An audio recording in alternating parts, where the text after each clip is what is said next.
Bagels is back this week with those dark brown eyes, talk, talk, and talk, and the sleepy reindeers.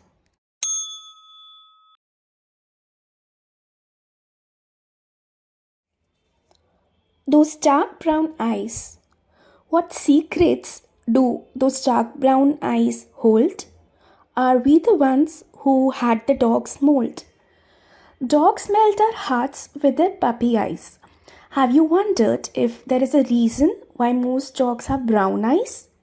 Scientists at Taikyo University of Science, Japan might have found the answer.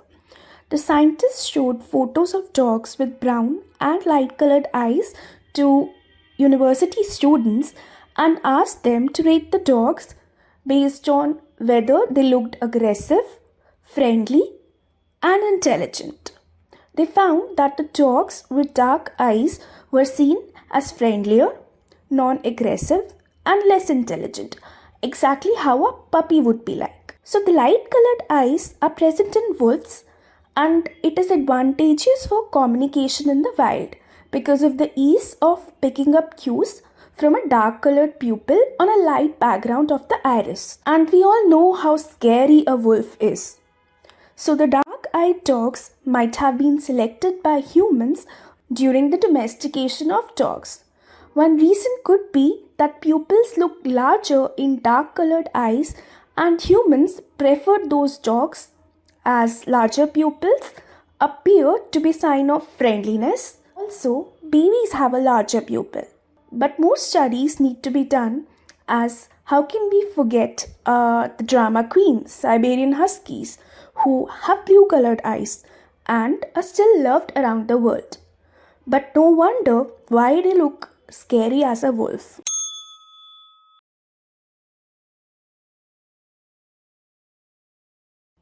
Talk, talk, and talk. Could not stop yourself from talking to your toddler? Guess what? It helps the toddler as well.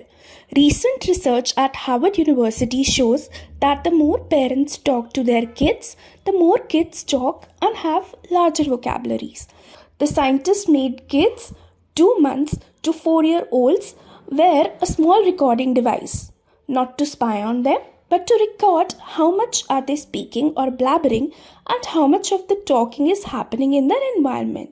They made these recordings in 12 different countries, 1001 kids, to get 40,000 hours of recordings from 2,865 days. They also found that there were no differences in how much a kid talked because of the socio-economic status of the parents, mother being less educated or the family being poor.